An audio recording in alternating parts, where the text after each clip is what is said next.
할렐루야. 오늘도 주의 전에 오신 여러분들을 사랑하고 축복합니다. 하나님의 말씀 함께 받도록 하겠습니다. 오늘 말씀의 주제는 사울의 겉옷자락을 베니라.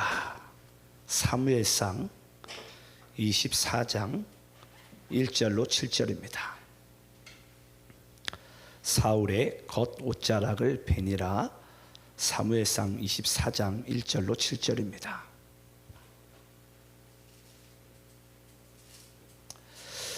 자, 우리 다 함께 말씀을 찾으셨으면 저와 함께 교독하시면서 읽도록 하겠습니다. 제가 1절 읽겠습니다.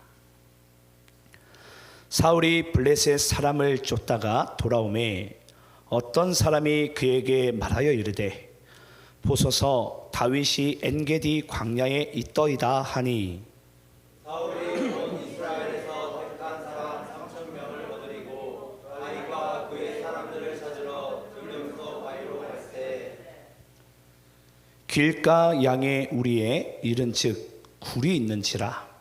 사울이 뒤를 보러 들어가니라. 다윗과 그의 사람들이 그 굴 깊은 곳에 있더니 다윗의 사람들이 이르되 보소서 여호와께서 당신에게 이르시기를 내가 원수를 그의 손에 넘기시니 내 생각에 좋은 대로 그에게 행하라 하시더니 이것이 그 날이니라. 다윗이 일어나서 사울의 겉옷자락을 가만히 베니라. 그리한 후에 사울의 옷자락 뱀으로 말미암아 다윗의 마음이 찔려 자기 사람들에게 이르되 내가 손을 들어 여호와의 기름 부음을 받은 내 주를 치는 것은 여호와께서 금하시는 것이니 그는 여호와의 기름 부음을 받은 자가 됨이라 하고. 7절 함께 있습니다. 시작. 다윗이 이 말로 자기 사람들을 금하여 사울을 해하지 못하게 하니라. 사울이 일어나 굴에서 나가 자기 길을 가니라. 아멘. 자, 오늘은 우리가 벌써 사무엘상 24장까지 왔습니다. 이제 31장까지 얼마 안 남았죠. 오늘 말씀의 주제가 사울의 겉옷자락을 베니라. 겉옷자락을 베니라. 지난주 마지막 말씀 부분이 기억이 나시는지 모르겠어요. 지난주에 이제 사울이 이 다윗을 쫓다가 계속 쫓아오는 거예요.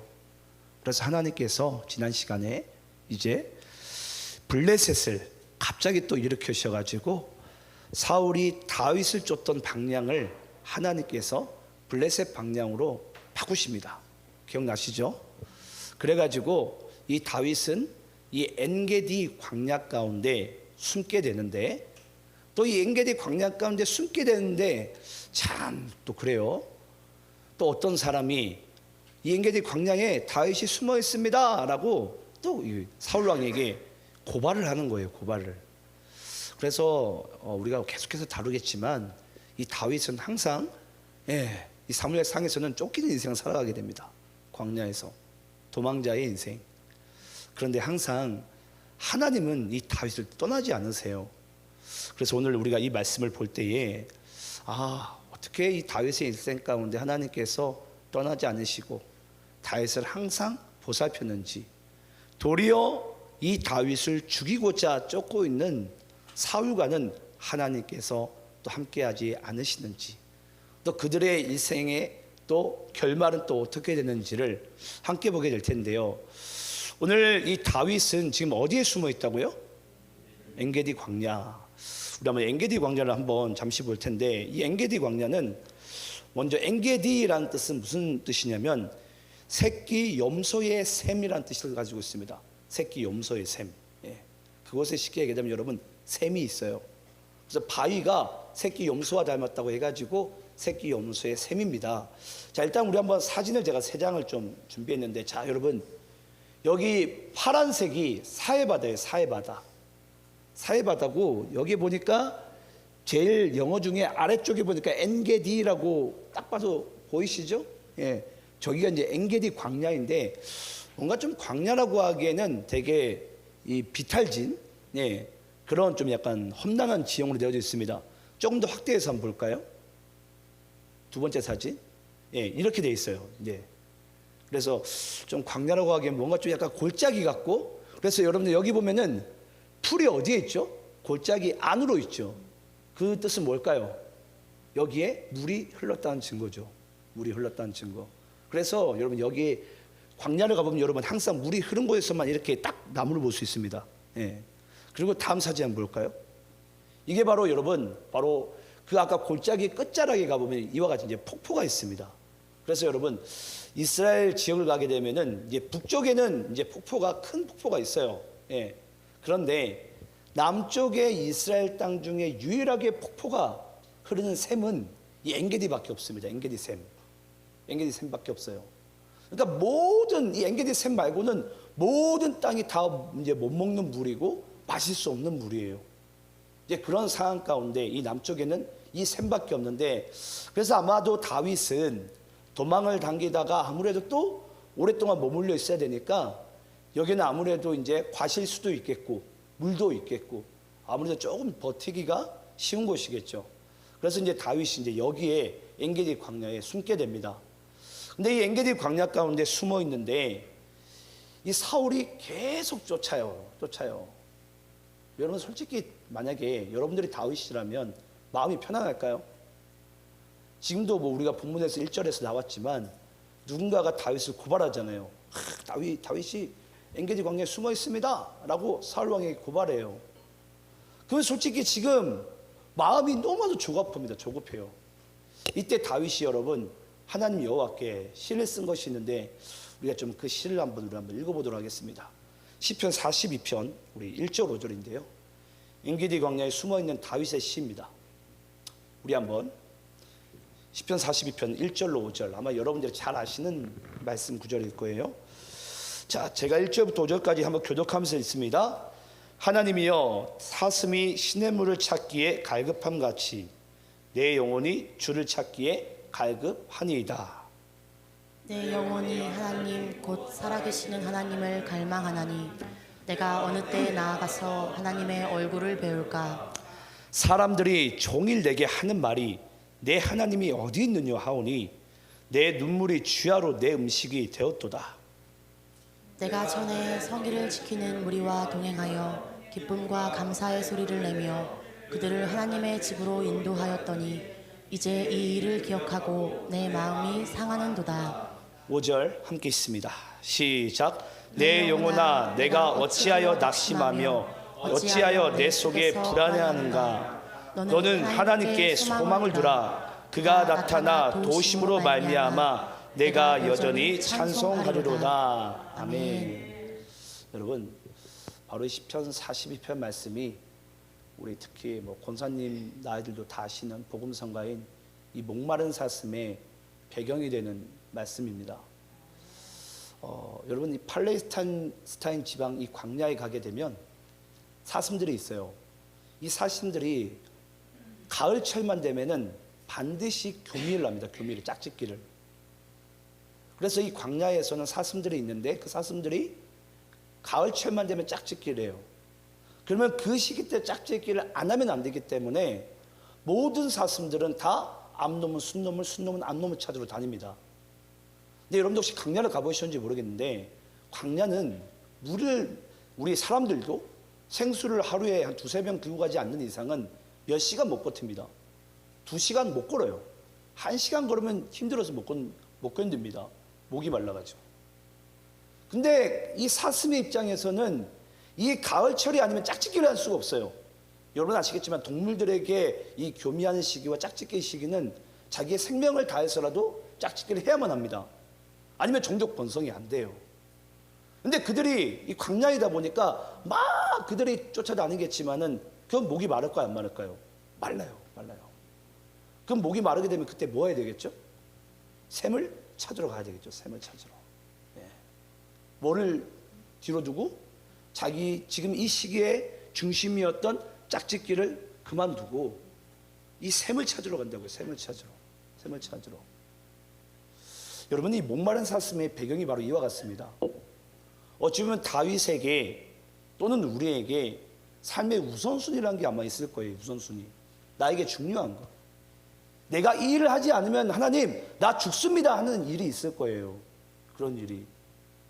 그런데 지금 그 시기 때에도 우리가 아무리 돌아다녀 보겠지만은 그 광야는 메마른 광야이기 때문에 우리가 몇 시간 못 뛰어다닌다고요.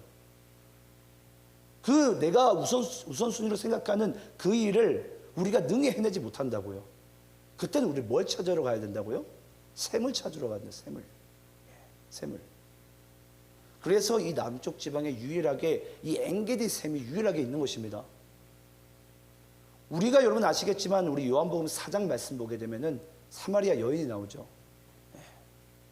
그 여인에게는 남편이 5이 있습니다. 당시의 여인들은 여러분 헬라 시대는 여인이 남편을 버릴 수가 없어요. 그럼 반대로 여자가 당연히 남편에게 버림을 받겠죠. 그러면 만약에 남편이 5이 죽던지 아니면은 남편에게 5번 버림받은 여자예요. 그러면 여러분 생각을 해보시기 바래요. 그때 수가성 우물가 여인이 처음 예수를 만날 때 뭐라고 얘기를 하죠? 당신이 누구이기에 나와 상관 안 하니까 유대 남자는 우리와 상관하지 않더이다. 그때 예수님께서 사마리아 여인에게 뭐라고 얘기합니까? 네가 내가 누구인지 알았더라면은 네가 도리어 나에게 물을 달라고 했을 것이다. 여러분 그 한 많은 여인이 정말 남편을 한 번 버림받아보고 2번 버림받아봤을 때 얼마나 그 갈증이 있을 거예요. 이걸로 채워보면 나를 살릴 수 있을까? 저걸 채우면 나를 살릴 수 있을까? 그 상황 가운데 마지막에 영원한 영생수이신 그 그리스도를 마시게 될 때에, 취하게 될 때에 비로소 그 갈급함이 목마름이 채워지더라는 거예요. 여러분 다윗이 그렇습니다. 다윗이 우리가 도망자의 인생만 그것만 보면 안 돼요. 그 도망다니는 동안에 그 다윗이 마음이 어땠을 것 같으세요? 매일매일이 여러분 지옥이에요. 오늘 혹시 사울이 나를 쫓아와 죽일까? 내일 사울이 나를 쫓아와서 죽일까? 또 누가 우리 무리 중에 누가 또 배신자가 있어가지고 나를 또 사울 왕에게 고발해가지고 나를 죽일까? 매일매일이 지금 자기는 파리 목숨이에요. 언제 죽을지 모르는 하루살이 일생이죠. 그런 상황 가운데 이 다윗이 하나님께 할 수 있었던 것이 바로 이 시편 42편의 여호와를 향한 노래입니다. 그때 다윗이 얘기하는 거예요. 내가 어찌하여 낙심하는가? 어찌하여 불안해하는가? 자기에게 뭐가 있다라는 거예요? 하나님이 있다라는 거예요. 하나님. 죽을 수 없다라는 거예요. 하나님이 다윗을 죽이지 않는다라는 거예요. 사울이 아무리 다윗을 죽이려고 쫓아오고 또 쫓아오고 온 사방에 자기 사람들을 다 깔아 넣어도 여러분 하나님이 다윗을 죽이지 않으면 다윗은 죽지 않습니다. 그게 바로 하나님의 오늘 이 말씀을 통한 우리의 첫 번째 바로 포인트입니다. 그런데 우리가 엔게디 광야에 숨어 있느니라 라고 우리가 그냥 이제 말씀을 다음으로 넘어가게 되면요, 지금 우리가 다윗의 마음이 현장감이 우리에게 전혀 없어요. 예수 믿는 여러분들의 삶 가운데도 아마 이제 이와 비슷한 처지에 있는 분들이 계실 거예요. 하지만 잊지 마시기 바랍니다. 여러분들이 불안해할 때, 정말 여러분들이 애가 탈 때, 정말 마음이 애통할 때 항상 여러분들 곁에 주 여호와께서 여러분들과 함께하고 계신 줄 믿습니다. 그래서 나를 위한 것은 여러분 사람이 아니고요, 환경도 아니고 하나님이더라고요. 하나님.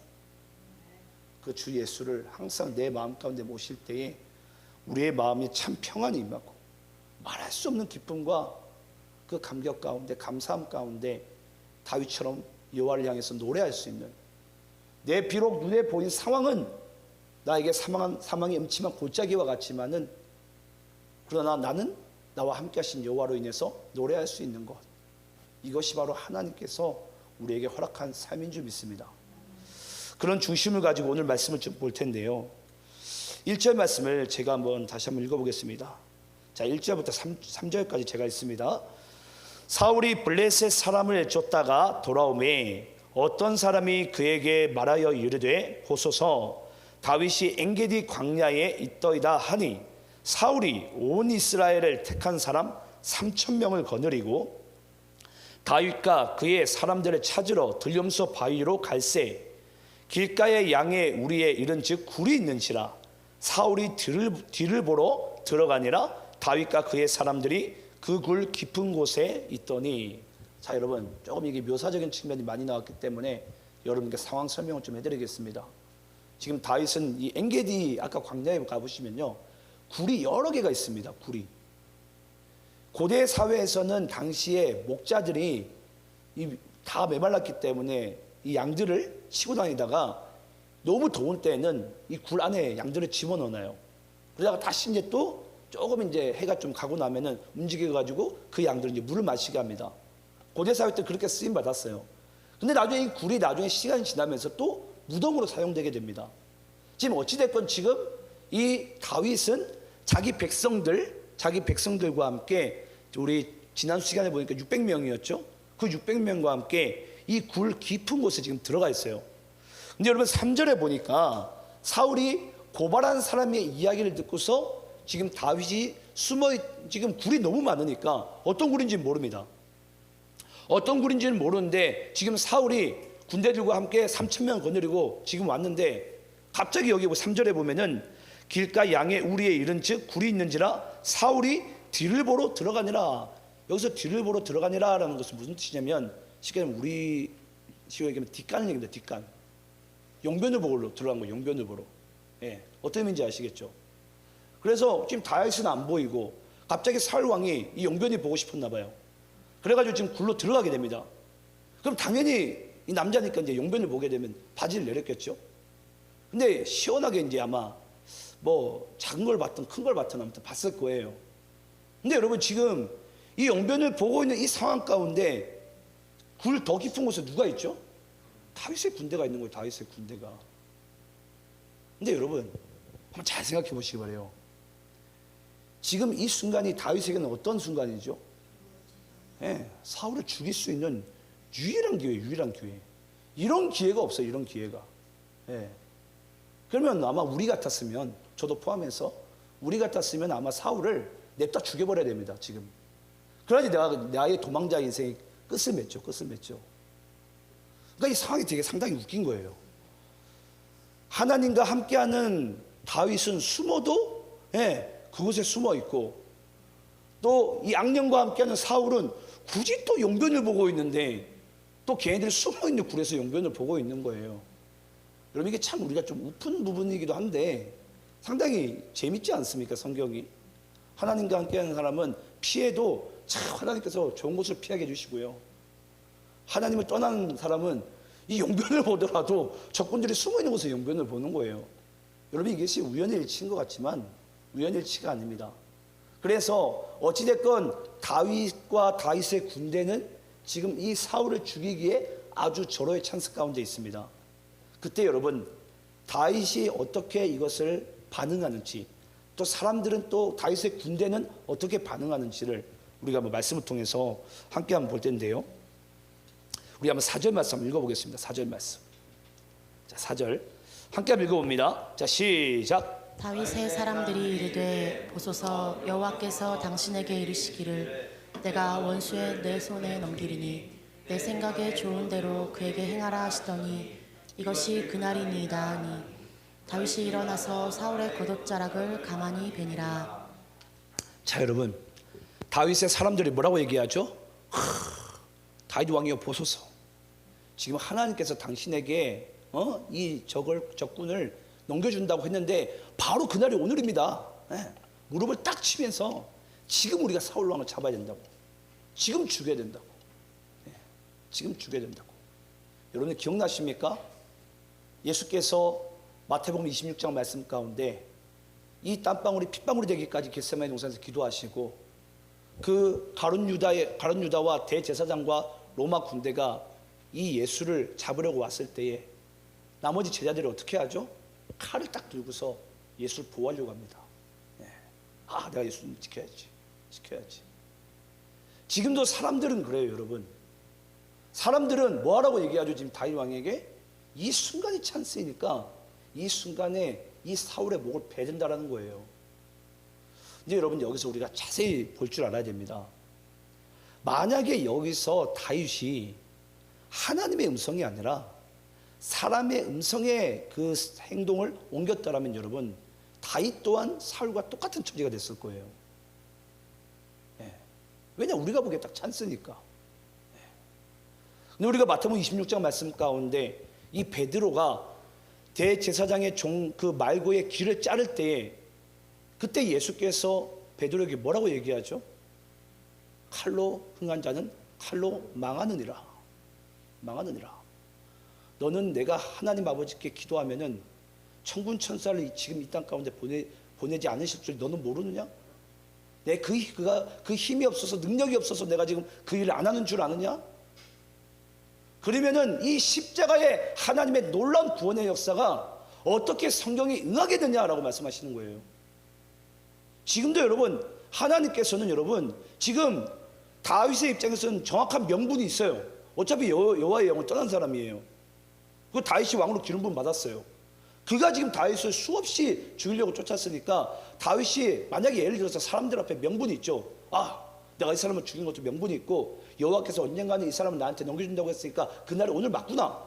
죽입시다 라고 얘기하면 여러분 끝납니다. 예, 죽일 수가 있어요. 하지만 그것이 여러분 하나님의 뜻은 아니라는 것이 중요합니다. 하나님의 뜻이 아니에요. 우리 한번 여러분 여기에 보니까 다윗이 그날이다 하면서 다윗이 일어나서 사울 4절 끝자락에 보니까 뭐라고 어떤 행동이 나오죠? 다윗이 일어나서 사울의 겉옷자락을 가만히 베니라. 오늘 말씀의 주제입니다. 아니 죽이려면 죽이지. 하필이면 또 칼을 들어놓고서는 뭘 뱉다고요? 겉옷자락만 베는 거, 겉옷자락을. 자, 이제 이 비밀을 우리가 이제 함께 말아볼 텐데요. 여러분 여기서 다윗이 사울의 목을 치지 않고 겉옷자락만 뱉습니다. 근데 여러분 여기서 이 베다라는 이 단어가 히브리어로 이 카라트라는 단어예요. 카라트. 근데 여러분 이 카라트가 어떤 뜻이냐면 여기서는 베다라고 부분이 나오지만은 카라트라는 이 히브리어의 원래 뜻은 무슨 뜻이냐면 언약이 끊어지다라는 뜻이에요. 언약이 끊어지다. 이게 여러분 이 단어가 언제 등장했냐면 창세기 17장 14절에 나오는데요. 우리 그 말씀 좀 읽어보겠습니다. 창세기 17장 14절.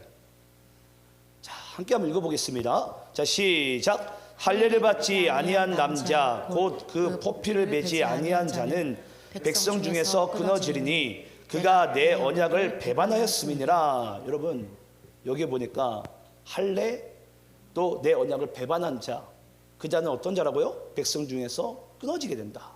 이 끊어지다가 카라트입니다. 카라트. 배다, 끊어지다. 어디에서부터? 하나님의 언약으로부터. 그럼 여러분 잘 생각해 보시기 바래요. 다윗의 입장에서 이 칼을 사울의 겉옷자락만 벤 거 카라트 했을 때는 그러면 지금 실제 이 사울은 살아있으나 어떤 목숨이에요? 죽은 목숨이에요. 죽은 목숨. 예. 그러니까 지금 육체적으로는 죽지 않았지만 영적으로 지금 완전히 지금 죽은 목숨이에요. 언약이 끊어졌다라는 거예요. 다윗이 딱 베게 될 때에. 근데 우리 입장에서는 그렇죠. 아니 이왕 벨 거면은 제대로 모가지를 베야지. 왜 겉옷자락만 벨까?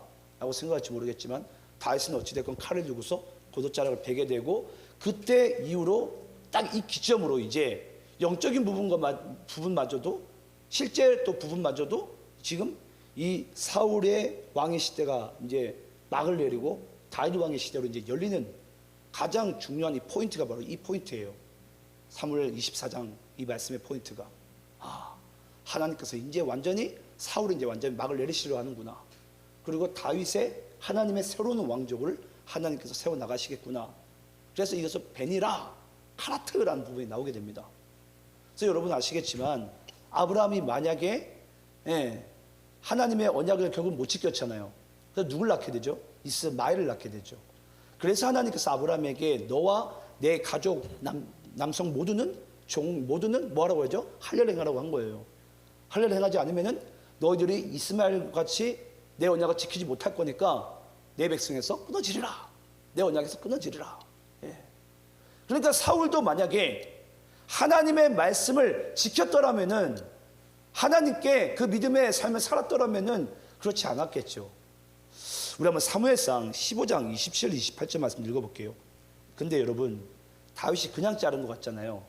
이건 하나님의 말씀의 성취입니다. 우리 한번 이 말씀 읽어보겠습니다. 자, 사무엘상 15장 27, 28입니다. 제가 27절 있습니다. 사무엘이 가려고 돌아설 때 사울이 그의 겉옷자락을 붙잡음에 찢어진지라. 사무엘이 그에게 이르되 여호와께서 오늘 이스라엘 나라를 왕에게서 떼어 왕보다 더한 왕에게. 자, 여러분, 지금 여기에 보니까 아시겠지만 사무엘상 15장에 어떤 사건이 있죠? 하나님께서 사울 왕에게 얘기합니다. 아말렉을 진멸하라고. 근데 이 사울 왕은 아말렉을 진멸하지 않죠. 뭐 때문에? 전리품을 취하기 위해서. 아니, 백성들과 자기가 전리품을 취하기 위해서 취해놓고선 나중에 사무엘 선지자에게 뭐라고 얘기합니까? 하나님께 예배드리려고 했었다고. 염려하지 말라고. 말도 안 되는 거짓말을 치죠. 예. 그때 이 사울 왕이 하나님의 말씀에, 언약에 그때부터 이제 끊어지기 시작하는 거예요. 그 말씀이 바로 고도자락을 붙잡음에 옷이 고도자락이 찢어지게 될 때에. 그래서 28절에 보니까 오늘 이스라엘 나라를 왕에게서 떼어 왕보다 나은 왕의 이웃에게 주셨나이다 라는 이 말씀이 여러분 나중에 사무엘상 24장 가가지고 이제 이 말씀이 성취되는 현장입니다. 그러니까 참 신기해요. 하나님의 사람은요, 자기가 한 행동인 것 같아도 하나님의 언약의 말씀이 이루어져요. 근데 이 여호와의 영이 떠난 사람은요, 뭘 해도 하나님의 반대쪽에 뭔가 하고 있고 생각도 하고 있고 또 그렇게 살아가고 있어요. 그래서 우리가 여러분, 우리의 모든 삶 가운데 하나님의 언약과 또 죄짓지 않는 우리가 삶을 살기 위해서는 항상 우리가 주님 안에 거하는 삶이 너무나도 중요한 점이 있습니다. 아마 그리스도인들은 모를 거예요. 나의 영적인 키가 얼마나 자라고 있는지를. 혹시 그거 아십니까? 예를 들어서 제가 이제 우리 사기와 스리가 이렇게 매일같이 살아가고 있잖아요. 부모는 잘 몰라요. 우리 자녀가 얼마나 크고 있는지를. 근데 가끔 이제 거제도에 가게 되면은 한 몇 년마다 또 몇 달마다 보게 되면 왜 이렇게 컸냐고, 왜 이렇게 컸냐고. 여러분, 우리의 신앙도 여러분 똑같습니다. 안 자라는 것 같잖아요. 하나님께 가까이 가는 게 너무나 더딘 것 같잖아요. 잊지 마시기 바라요. 우리도 잘하고 있어요. 내가 잘하는 게 아니라 하나님 안에 거하게 될 때에 하나님이 우리를 잘하게 하시는 줄 믿습니다. 그래서 지금 여러분, 다윗은 도망자의 인생을 살아가고 있는 것 같지만은 하나님께서 다윗을 왕다운 모습으로 지금 성장시켜 나가는 과정입니다. 그 과정의 이제 마지막으로 이제 하이라이트가 오늘 말씀의 하반부에 이제 등장하게 됩니다. 우리 그리고 한번 오늘 본문 일단 우리 5절부터 8절까지 한번 교독하면서 읽어보겠습니다. 자, 5절부터 8절입니다. 교독하면서 있습니다. 그리 한 후에 사울의 옷자락 뱀으로 말미암아 다윗의 마음이 찔려 자기 사람들에게 이르되 내가 손을 들어 여호와의 기름 부음을 받은 내 주를 치는 것은 여호와께서 금하시는 것이니 그는 여호와의 기름 부음을 받은 자가 됨이니라 하고. 다윗이 이 말로 자기 사람들을 금하여 사울을 해하지 못하게 하니라. 사울이 일어나 굴에서 나가 자기 길을 가니라. 그 후에 다윗도 일어나 굴에서 나가 사울의 뒤에서 소리 이르되 내 주 왕이여 하매 사울이 돌아보는지라 다윗이 땅에 엎드려 절하고. 자, 여러분, 저는 오늘 이 말씀 보다가 상당히 좀 다윗이 정말 많이 컸구나 라는 부분이 좀 보였던 말씀이었는데요. 다윗이 백성들은 이때가 기회입니다, 모가지를 베소서 죽이소서 얘기하지만은 다윗은 그렇지 않고 고도자락만 뱀니다. 근데 그 고도자락이 베인 것을, 그 언약이 끊어진 것을 정작 누구는 모르냐면 사울은 몰라요. 그러니까 사울은 용변만 보고서 굴이 깜깜하니까 그냥 자기가 길 가고 있어요. 근데 그때도 백성들은 뭐 하게 되죠? 죽이려고 하는 거예요. 근데 다윗이 그것을 진정시킵니다. 죽이지 말라고. 왜 죽이지 말라고 그러죠? 그 또한 여호와께 기름 부음 받은 왕입니다 라고 얘기하는 거예요. 그러면서 다윗이 자기 왕에게 뭐라고 얘기합니까? 엎드려 절하면서 내 주 왕이여 라고 크게 외치는 거예요. 여러분, 저는 여러분들 이 말씀이 되게 그냥 이제 읽게 되신지 모르겠는데 저 이 말씀 보다가 나는 과연 나를 죽이려는 자에게 이미 과거의 나의 리더였을지 모르겠지만 지금 내 등 뒤를 칼을 꽂는 자에게, 나의 원수에게, 내가 보기엔 전혀 하나님의 사람도 아니고 전혀 잘못된 사람인 것 같은데 그런 사람에게 끝까지 이렇게 나의 리더로서 내가 섬길 수 있을까? 여러분이 가능할 것 같습니까? 제가 보기엔 저는 안 될 것 같아요. 그냥 죽여버리지 뭐. 아니면 그냥 다리 뭉댕이라도 하나 분지르든지. 아마 둘 중에 하나는 할 것 같아요. 제가 볼 때. 그런데 다윗이요, 도망을 다니는 동안에 하나님께서 이 다윗의 마음을, 과거 같으면 여러분 막 혈기가 있잖아요. 예. 골리앗 앞에서도 그 혈기가 주눅들지 않던 자가 다윗이에요. 키는 쪼만하지만 확 덤벼들었을 거예요. 아마 어디 내가 하나님의 사람인데 덤벼들었을 거예요. 근데 하나님께서 이 다윗을 도망자의 인생 가운데 다윗을 낮추시고 또 낮추시고 또 낮추시는 거예요. 예. 그래서 제가 이 모습 보면서 이게 진정한 승자이구나. 예. 우리가 복음서에서도 보면 나오지만 원수에게는 우리가 주님께서 뭐라고 우리에게 말씀하시죠? 오른밤을 때리거든 왼밤도 돌려대라고. 예. 그게 여러분 불가능한 말씀 아닙니까? 우리가 뭐 알고도 알고 읽기도 있는 말씀이지만 그런 게 어디가 있어요? 나도 한 대 때려보라 했지. 한 대가 뭐요? 난 두세 대 더 때리지. 그렇잖아요. 다윗은 지금 죽이려고 하는 자예요. 죽이려고 하는 자. 그것도 죽이려고 하는 자가 정작 누구죠? 장인어른이에요. 장인어른. 또 자기가 모셨던 또 왕이에요. 그런데도 다윗은 끝까지 그 왕 대접을 해줍니다. 왕 대접을. 죽이지 않아요. 그러면서 한번 9절 말씀 제가 한번 읽어보겠습니다. 다윗이 사울에게 이르되 보소서, 다윗이 왕을 해하려 한다고 하는 사람들의 말을 왕은 어찌하여 들으시나이까. 다윗이 사울 왕에게 내 주 왕이여 라고 크게 외치면서 사울 왕에게 하소연을 하고 있어요. 여러분, 사울 왕이 왜 다윗을 그토록 죽이고 싶은 줄 아십니까? 왜 죽이고 싶었죠? 사울의 백성들이 사울을 속였어요.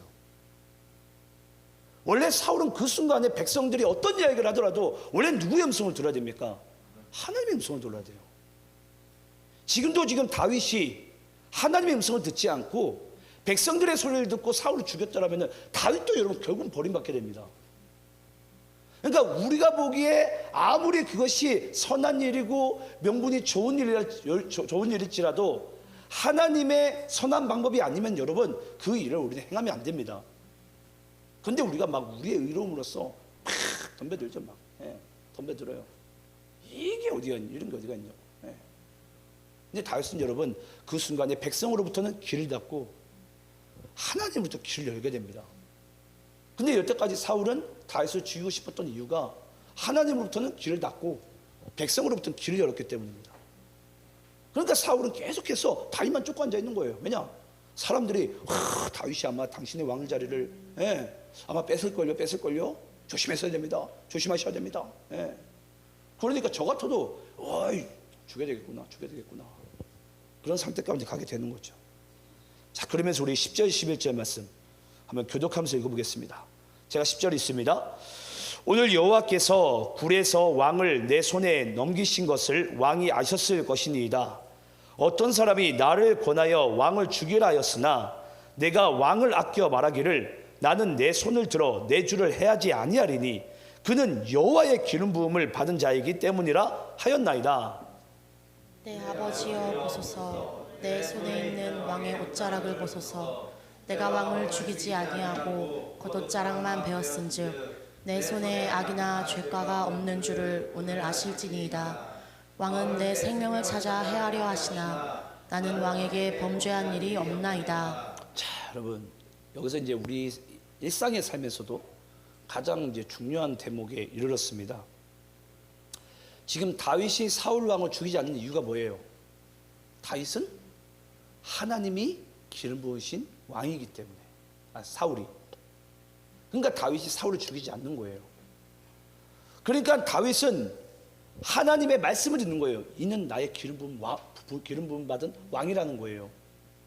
그런데 백성들은 뭐 하려고 했죠? 해하려고 하더이다. 죽이려고 하더이다. 하지만 나는 당신이 하나님께 기름 부음 받은 왕이라는 것을 내가 믿기 때문에 저는 당신을 죽이지 않았습니다. 근데 어찌하여 왕은 여호와로부터 말씀을 듣지 아니하고 어찌하여 사람들의 이야기를 듣고서 나를 해하려 하나이까? 헤아려 하나니까. 여러분, 우리가 이제 일상을 살다 보면은 분명히 내가 잘못한 행동이 아니에요. 근데 분명히 내가 모함 가운데 빠지는 경우가 있습니다. 함정 가운데 빠지게 되면 우리는 보통 어떻게 하려고 하죠? 나 이거 죄가 없는 것을 사람들에게 까발려 가지고 이걸 나의 의로움을 다시 한번 내가 증명하려고 그래요. 그게 우리의 방법. 근데 여러분, 우리가 이걸 알아야 돼요. 여기서 만약에 다윗이 나의 의로움을 드러내가지고, 나의 선함을 드러내가지고, 만약에 다윗이 칼을 들고, 저 사람이, 우리가 솔직히 까발린 이유가 뭐죠? 나는 선하고 저 사람은 악하다는 거 아닙니까? 그런 사람들에게 내가 신이 보이고 싶은 거잖아요. 근데 지금 다윗은 어느 때를 기다리는 거죠? 자기가 한 게 아니라 하나님의 때를 기다리는 거예요. 하나님의 때를. 그래서 여러분, 우리가 문제 해결은, 여러분, 우리가 막 이것을 들통내가지고, 우리가 이것을 막 뒤집어 엎어가지고 이것이 해결될 것 같지만 그게 아니라는 거예요. 세상의 기초는 이미 여러분 망가졌습니다. 인간의 힘으로 이것을 우리가 뒤집는다고 된 게 아니에요. 그 모든 것을 우리가 다 진실로 우리 딴에는 까발린다고 그게 되는 게 아니에요. 다시 여러분 온전케 하는 방법은 하나님의 때를 기다리는 거예요. 그래서 예수 믿는 사람들 잊지 마시기 바랍니다. 억울해도요, 기다려야 돼요. 하나님께서 이것을 드러내실 때까지. 내가 드러내면 우리는 칼을 듭니다. 잊지 마시기 바라요. 아니면 돌을 들게 돼요. 하지만 하나님께서 일을 행하실 땐 여러분, 하나님의 선하신 방법으로 일을 이루세요. 누구에게? 이 다윗에게, 믿음의 사람에게 죄가 없음을 드러내신다고요. 근데 그걸 자꾸 우리가 막 드러내고 싶은 거예요. 너도 복수하라. 너도 저 사람을 참수하라. 너 당한 것도 아깝지 않냐고. 그렇게 너 죽을 겁이 많이 당했는데 너도 똑같이 행동하라고. 그게 여러분 세상의 논리죠. 한 대 얻어맞았으면 너도 한 대 쳐라고. 근데 예수님께서 뭐라고 말씀하시죠? 오른밤 얻어맞았으면 왼밤도 돌려대라고. 언젠가는 하나님 안에서 거짓된 것이 드러나지 않을 때가 없습니다. 반드시 드러납니다. 드러나요. 우리는 안 드러날 것 같은데 드러난다고요. 초조해하지 마시기 바랍니다. 드러납니다. 여러분, 드러나요. 저는 하나님께서 오늘 이 말씀을 통해서 진짜 우리가 이 세상에서 무엇을 믿어야 될지, 어떤 것을 의지해야 될지를 지금 정확히 보여주신 줄 믿습니다. 자, 그러면서 우리 본문 15절부터 17절까지 읽고 마치도록 하겠습니다. 본문 15절 17절 함께 한번 교독하면서 읽겠습니다. 제가 15절 읽습니다. 그런즉 여호와께서 재판장이 되어 나와 왕 사이에 심판하사 나의 사정을 살펴 억울함을 풀어주시고 나를 왕의 손에서 건지시기를 원하나이다 하니라.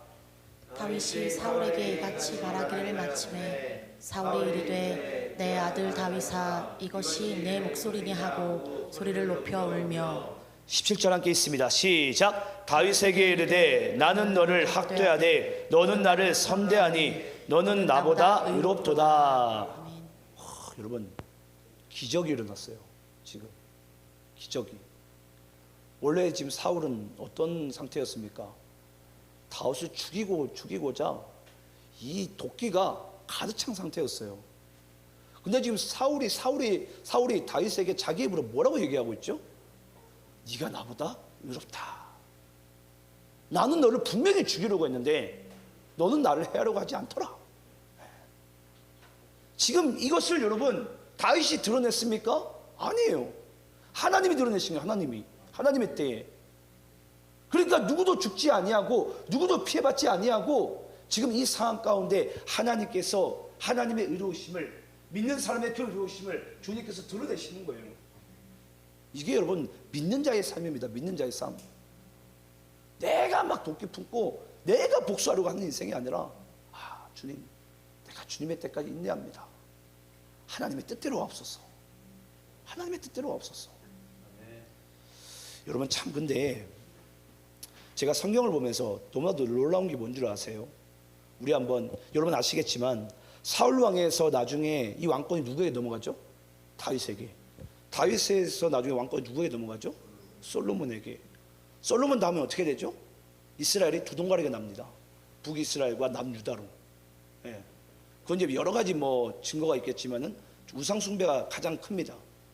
하나님이 아니라 이제 다른 신과 하나님과의 이게 너무나도 거기 이제 우상 숭배가 팽배하게 됩니다. 이 솔로몬이 천첨을 거느림으로 뭐 그건 우리가 다음에 다루겠지만 이 왕조가 사울 왕조에서 다윗 왕조, 다윗 왕조에서 솔로몬 왕조, 솔로몬 왕조에서부터는 분열 국가가 되게 됩니다. 근데 분열 국가가 어떻게 된 줄 아세요? 우리 한번 잠시 지도 좀 볼까요? 여기 보면은 위쪽 황토색이 북이스라엘입니다. 그리고 빨간색이 뭐죠? 남유다입니다. 그래서 북이스라엘은 여로보암 왕이 통치를 하게 되고요. 또 밑은 르호보암 왕이 남유다를 통치하게 됩니다. 그 다음 사진 볼까요? 참 놀라운 게 여러분 뭐냐면요, 이 북이스라엘은 이스라엘의 12지파 중에 남유다니까 밑에가 남유다니까 당연히 남유다는 포함되어 있겠죠. 12지파 중에. 근데 남유다의 편을 들어준 자가 누군 줄 아세요? 베냐민 지파입니다. 나머지 10지파가 같은 편을 먹고 남유다 쪽은 남유다와 베냐민 지파만 편을 먹어요. 근데 여러분 아시겠지만 예수님이 어느 지파를 통해서 오시죠? 유다 지파를 통해서. 유다 지파를 통해서. 근데 그 예수님이 유다 지파를 통해서 오시게 되는데 그 유다 지파의 편을 들어준 자가 누군 줄 아십니까? 베냐민 지파예요. 베냐민 지파가 누구의 그거죠? 혈통이죠? 사울의 혈통이죠. 사울의 혈통. 그러니까 여러분 이게 참 신기해요. 이 유다 지파를 통해서 다윗의 자손인 그리스도가 이 땅 가운데 오시게 되는데 정작 나중에는 이 메시아가 이 땅 가운데 오는 것에 있어서 가장 편을 들어준 자가 나중에는 베냐민 지파가 되게 되는 거예요. 그래서 이걸 통해서 우리가 한 가지 사실을 알아야 됩니다. 성경에서는 그래서 여러분, 내가 보기에는 이 사람이 나에게 영원한 적 같잖아요. 그 하나님께 우리는 보통 기도를 해요. 하나님 저 사람 잘라버리라고. 저 사람 나하고 상관없다고. 근데 여러분, 영원한 적도 영원한 친구도 없어요. 그걸 주님께서 우리에게 말씀하시는 거예요.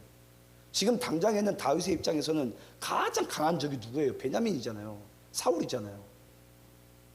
근데 나중에는 이 메시아가 온 데 있어서 가장 또 도움을 역할을 해주는 것은, 편이 되어주는 것은 베냐민 지파예요. 그래서 제가 오전에도 여러분께 말씀드렸던 것 같아요. 오전 예배 때도 우리는 끝까지 뭐만 의지해야 된다고요? 예수만이. 그래서 오늘 이 말씀의 여러분 주제는 결국은 우리가 끝까지 예수를 바라보라는 거예요. 예수를 바라보라. 이 사람이 나에게 상처 주고 저 사람이 나에게 고발하고 지금 내가 이 사람을 죽이고 내 의로움을 드러내고 이런 수많은 난잡한 상황 가운데 하나님께서는 영원한 적도 없고 영원한 친구도 없기 때문에 우리가 하나님께 해야 될 것은 오직 그리스도를 바라보고 그리스도를 의지하면서 나가게 될 때에 하나님의 선하심과 의로우심이 우리의 삶 가운데 뒤따르게 되는 줄 믿습니다. 그걸 우리에게 말씀해 주기 위해서 오늘 이 말씀이 등장하게 된 것입니다. 저는 여러분들의 인생 가운데 지금도 아마 그럴 거예요. 사회생활 하면서 얼마나 억울하실 거예요. 교회 안에서도 얼마나 억울할 것입니까? 하지만 잊지 마시기 바랍니다. 하나님 안에서 우리가 오직 주만 의지하고 주만 바라보게 될 때에 주님께서 모든 것을 해결해 나가신 줄 믿습니다. 그래서 하나님께서 이 다윗이 주만 의지하게 하시려고 다윗이 어디로 피난처를 삼게 하시냐면 엔게디로 피난처를 삼게 하신 거예요. 왜냐? 그 모든 땅은 다 광야 같은데 적 같은데 오직 이 영원한 샘물이 있는 것은 이 엔게디 샘밖에 없기 때문에 그곳에서 다윗이 여호와를 찬양하게 될 때에 하나님께서 하나님의 때에 이 모든 과정들을 다 이루시고 다윗을 진짜 왕으로서 이제 사울로부터 다윗에게로 이 왕권이 넘어가게 된 줄 믿습니다. 저는 그렇게 여러분들이 이 땅 가운데 믿음의 삶으로 살아가시길 온전히 예수만을 간절히 구하시기를 축원합니다. 다 함께 기도하겠습니다.